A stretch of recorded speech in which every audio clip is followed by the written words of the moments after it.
You found it. Your home for the best content on your favorite team, the Fighting Tigers of LSU. Do us a favor, subscribe to the channel, leave your comments below, and be sure to smash that like button.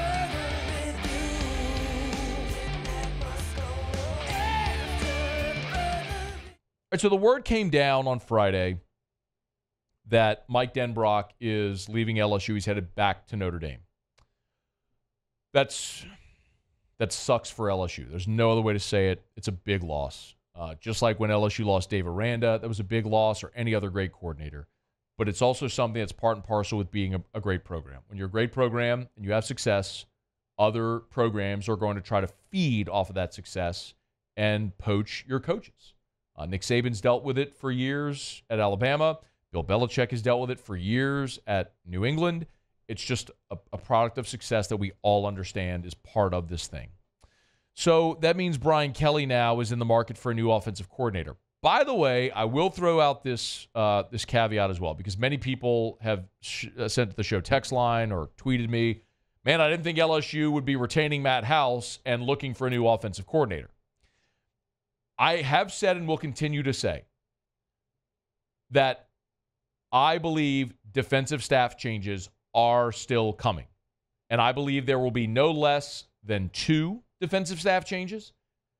And I do believe there is a possibility still that Matt House will not be retained. Maybe that's Matt House taking a job back in the NFL. Don't know. But I'll remind you again, a year ago with Brian Polian, that shoe didn't drop until February the 21st, after the February signing day. So Brian Kelly does things a little differently. Don't be surprised when those staff changes come just a little bit later. Mike Denbrock, we know. He's going back to Notre Dame. So now LSU needs to look for an offensive coordinator, and they can begin that process in earnest. And I have a very short list. It's 4 names that I'll throw out here from jump. It's not to say that the list will contain any of these 4 or only these 4. I'm sure it will be beyond. But I'm just throwing out a list that might make sense for a variety of reasons. Let's get to it. The first name is Joe Brady.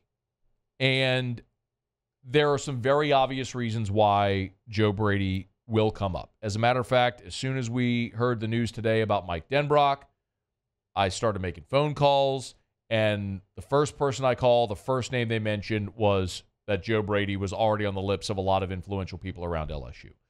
It's not to say that the people who stroke the checks are the ones that are going to make the hire. Brian Kelly's going to make this hire. But Joe Brady is a name that people are going to bring up. We all understand it. He's an LSU fan favorite. He was here in 2019, the greatest offensive season in the history of college football. He won the Broyles Award that year as the best offensive assistant. A lot of you may know my feeling on this. I think Joe Brady got too much credit from 2019, and Steve Ensminger didn't get as much credit as he deserved as the play caller. The misconception is that Brady was the play caller. He was not. Joe Brady had not been a play caller until he went to the Carolina Panthers. He used his 1 year at LSU, parlayed that into a job with Carolina as their offensive coordinator under Matt Rule. Just a few games into his second season there in Carolina, Brady was fired. He was hired by the Bills as their quarterbacks coach, where he's been since.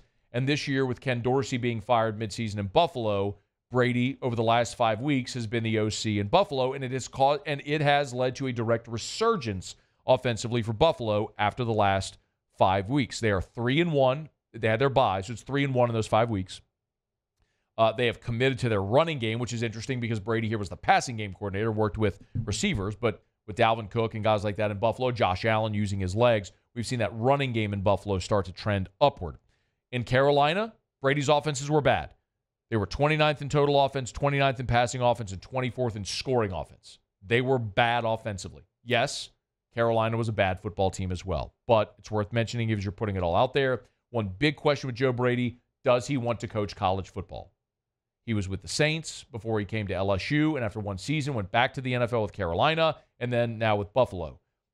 The word on Brady was that he hated recruiting and wanted to be in the NFL. Could LSU lure him back? That's a question, and it's a name that you have to mention. Number 2 would be Joe Sloan. Joe Sloan, as you know, is currently LSU's quarterbacks coach and is going to be the co-offensive coordinator with Cortez Hankton for the bowl game. Sloan is 37 years old. He just made 37 on December the 6th. His career path is a traditional one.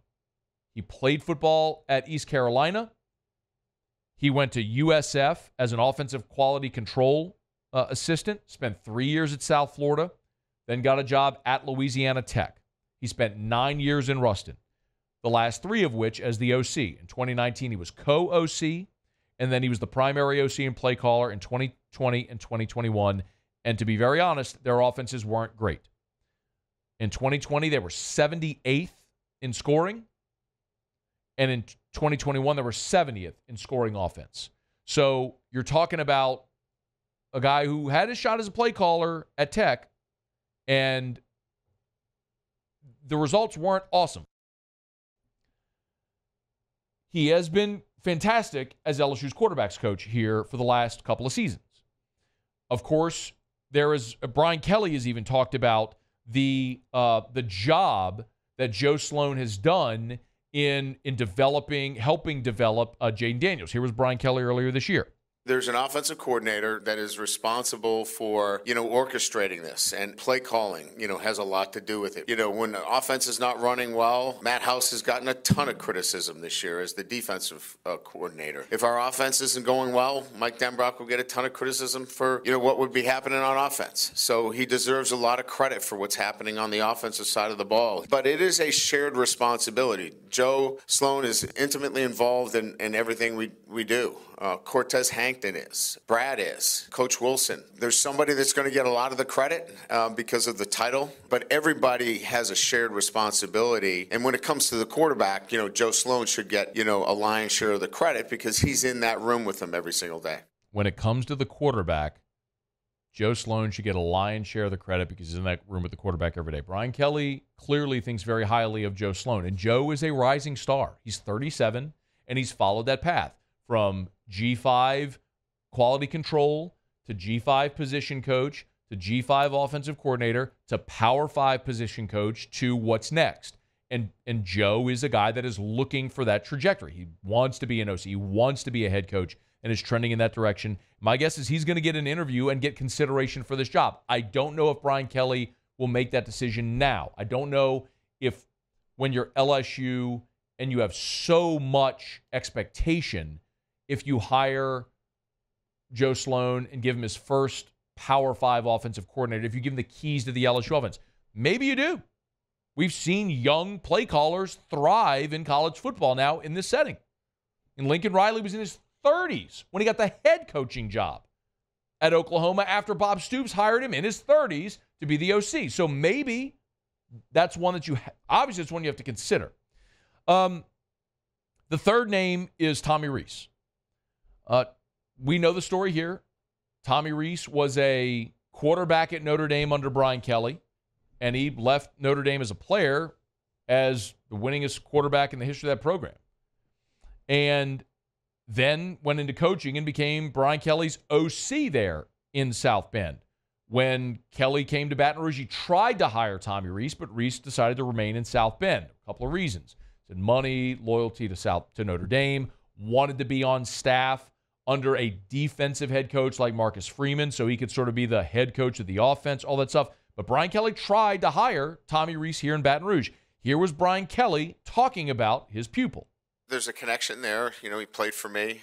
We've got a deep connection relative to a player-coach relationship, and then a respect for him as a coach and what he's done in this profession at an early age. He's somebody that I have a lot of respect for in what he's done, certainly at Notre Dame, and then in a very short time taking an offense and transforming it quickly during the season.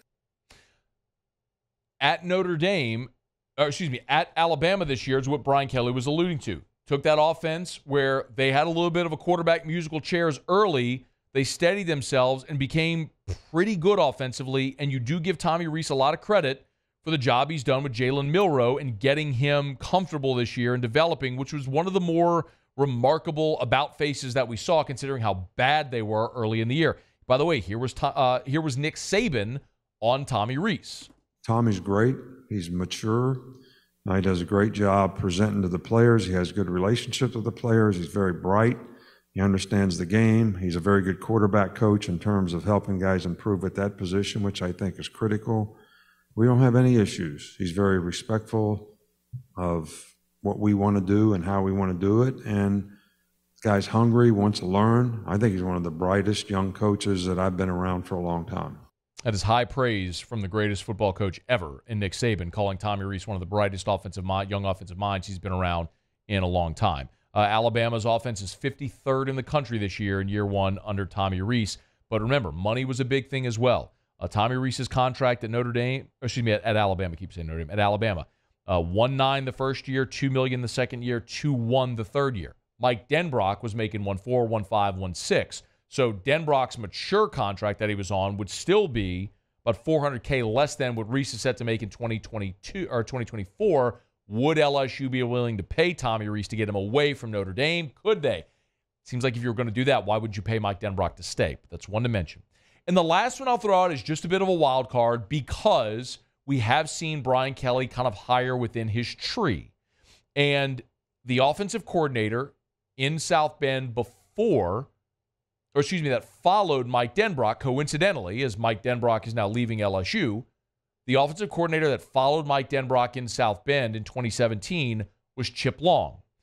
Chip Long spent 3 years in South Bend as the offensive coordinator after Denbrock left following the 2016 season. Also, remember, Chip Long not only was the OC, but also the tight ends coach at Notre Dame. Denbrock, OC, tight ends coach. So they're very similar in that respect. Chip Long has a long history in the Southeast region footprint. He's been at Louisville, Arkansas, Tennessee. He's been in Louisiana as an assistant at Tulane. He's been at Georgia Tech. He was just hired this offseason by Southern Miss to be their offensive coordinator. So it's a long ways away from when in 2019 he was the OC, his last year as OC in South Bend, but he is a guy who's familiar with Brian Kelly, who's been a play caller. And by the way, the years he was at Notre Dame, their total offensive ranks were 28th, 32nd, and 44th. And you can look at it and say, well, they regressed. They went from 28 to 32 to 44. Not exactly. A lot of that has to do with what's going on in the rest of college football. Here were their yards per game averages those 3 years. 448, 440, 431. They were remarkably consistent with that. I mean, within 15 yards, well, to be exact, within 17 yards per game of their yards per game average in those 3 years. So regardless of the national rank, what they did was remarkably consistent over those 3 years with Chip Long as the OC. I'm not telling you it's going to be one of those guys. I think Brian Kelly right now, in the last 48 hours, certainly the last 24 hours, started to come to the realization that he's going to have to replace his offensive coordinator and is getting his list together. They'll probably begin that in earnest after the bowl game.